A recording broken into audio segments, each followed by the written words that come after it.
Hello, admins. How we doing out there?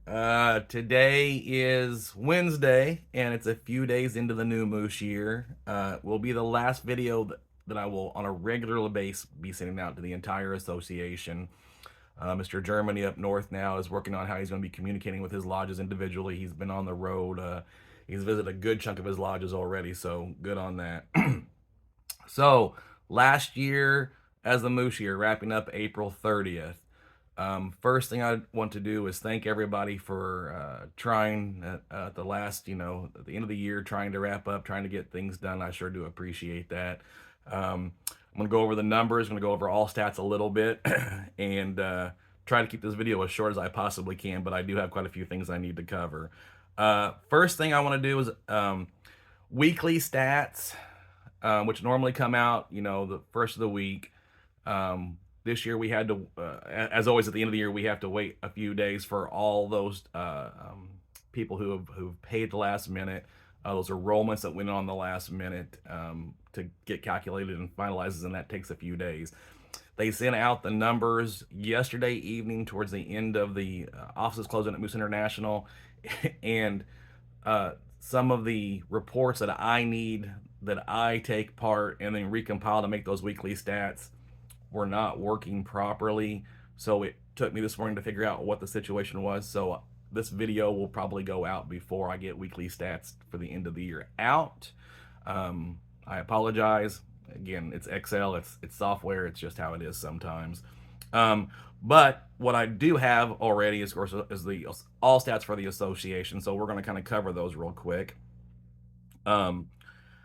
So for the year wrapping up April 30th, so the association had 33,064 active members as of April 30th. For the association, that puts us down 437 members compared to this time last year. Unfortunately, I'm going to say this, when it came to all associations in Moose International, that put us dead last. The only group behind us was General Assembly. And that's a little sad. I do want to give kudos to the North, though, because actually they are 119 members up over last year.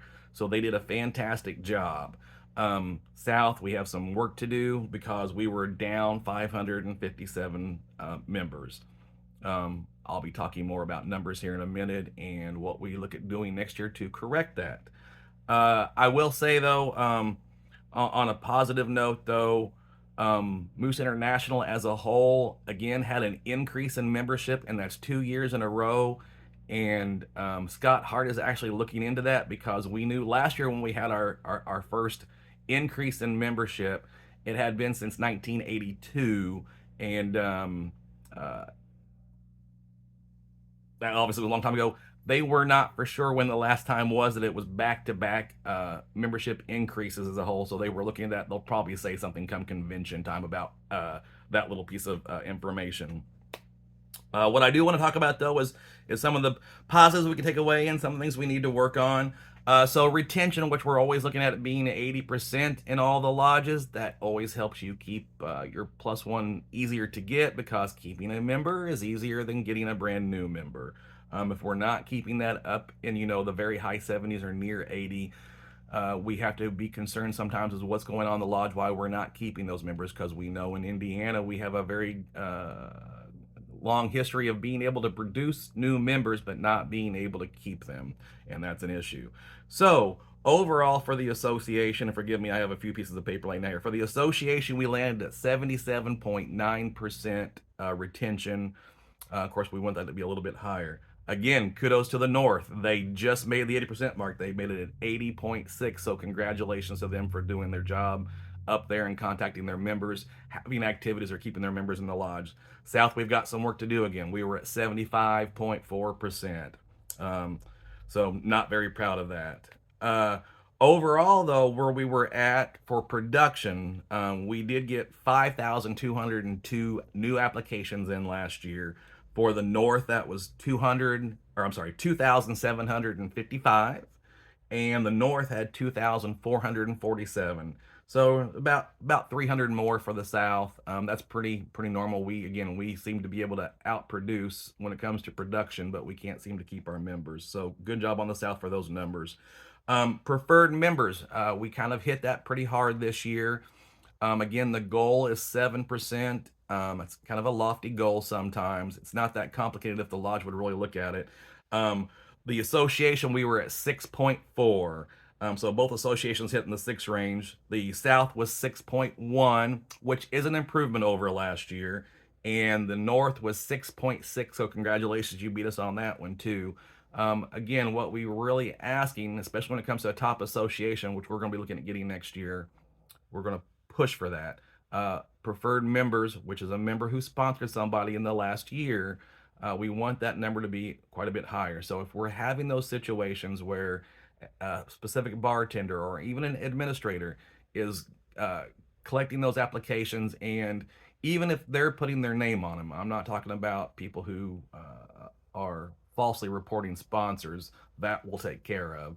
But, the bartender, by default quite often gets a member because someone comes in and wants to join and they sponsor them, or same thing for the administrator. If those new applicants are coming in with somebody, it's a member, we need to make sure they're asking to be the sponsor. And even they say no, you go ahead and take it, give it to them, because it's going to help this number. And this overall number of preferred members percentage is going to help us for top association. I'm not saying give them all away, but give some of them away. If they're just getting them by default, they need to share some of those sponsorships. It makes the lodge look better in those numbers. So again, we're just going to work on that. We'll be pushing more on that this year. Excuse me.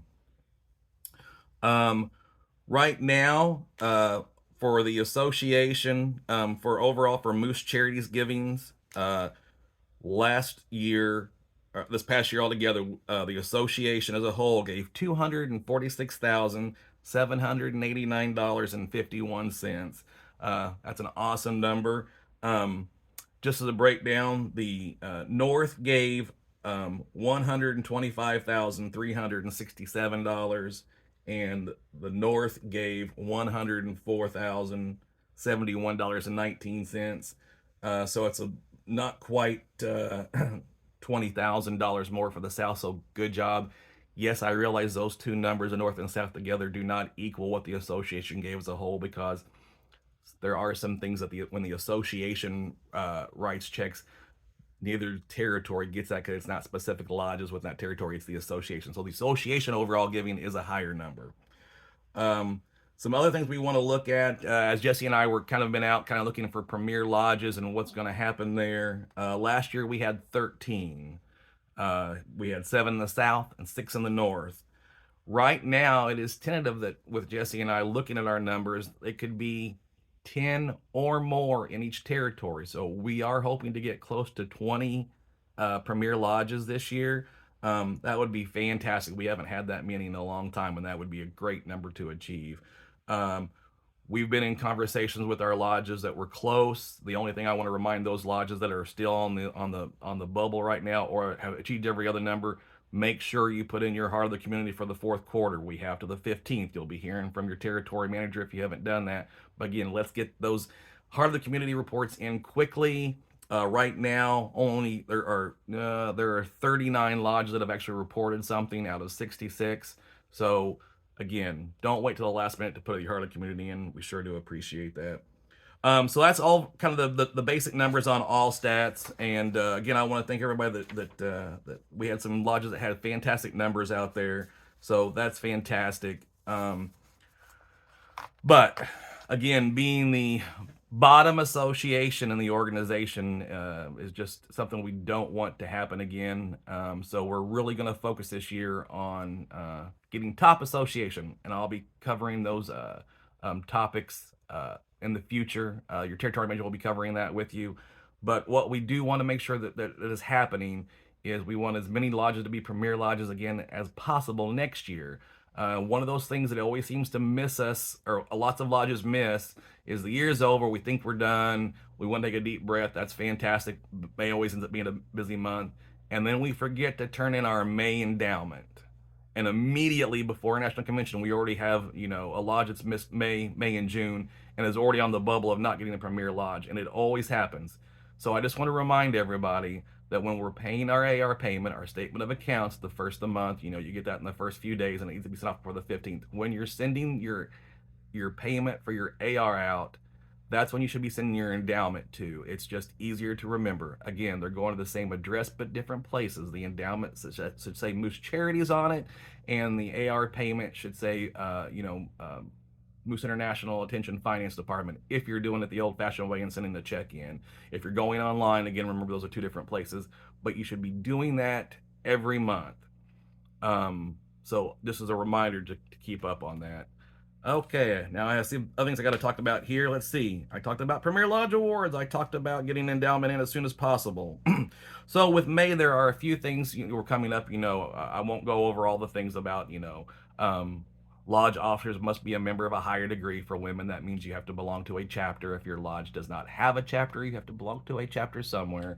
And men must belong to the Moose Legion as well. You will not be able to be put into LCL until that requirement is met. For all lodges, they did open up LCL yesterday, so you can put your officers in now. Please put them in as promptly as possible. When you're entering them in, you will give them a starting date of May 1st, if that's when they all started. Do not give them an ending date. It won't let you put one in, especially if you try to put in, next year. They'll get an automatic ending date when the year is over at the end of the year, unless they've resigned or been removed, then they'll get an ending date. So again, you don't put an ending date in there.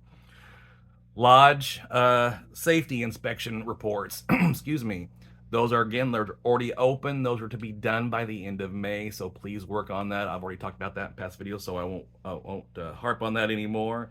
And the annual lodge surveys, the fun ones that we get to do with territory managers when we come in and do a lot of work, it is now, the form is out, came out this week. So your territory manager will be individually contacting you guys as groups, and how they'll set that up and want to meet, but that is in the process, so be preparing for that. Also, May 1st means it's time for 990s. So we need to be working on our 990s. Again, we always encourage the lodges to use a CPA unless you have somebody that knows what they're doing. That's perfectly fine. There is a website. Again, Moose International doesn't endorse anybody specifically, but the last couple of years we have been, I've had a few administrators and a few lodges working with a specific one, the efile990.org, which is kind of an unusual web address. I'll be putting that in the email connected to this video. Again, we're not endorsing them. You don't have to use them, but so far I've had a handful of lodges that have been using it and really do like it. It's kind of nice because if you don't fill a certain thing out, or if a certain line doesn't match up, it kind of lets you know that, hey, that's not right. Especially if once you get it done the first year, it makes the next year a whole lot easier because it automatically imports the ending numbers from last time to be your beginning numbers for this one. So that's excellent too. We also have a new 990 chairperson, and that is Sharon Short from Auburn. So in future emails, I will be connecting her email into the description, so you guys can be sending your copies of 990s to her. She may have further instructions. We appreciate Sharon for taking over that position. It's one of those thankless jobs also, but she'll keep track of lodges that are completed their 990s. Again, she may have different instructions, but generally in the past, we're just asking that you send the top copy of the 990 to show it's finished. And now, since it is electronically sent, you get a confirmation number. That confirmation number needs to be sent along as well. Again, we had trouble last year at a few lodges, but it's been this way for a couple years now. You cannot send your 990 the old-fashioned way, snail mail, fold it up, put it in an envelope, and send it to Ogden, Utah. That they will not accept those anymore. It has to be sent electronically. All right, I think that's all that's on my list for now. Ooh, that was 14 minutes. You guys have a good week. We'll talk to you all again sometime soon. Hopefully we'll see some of you at Indiana Day, and if not, maybe we'll see you in Reno. Take care, guys. Bye.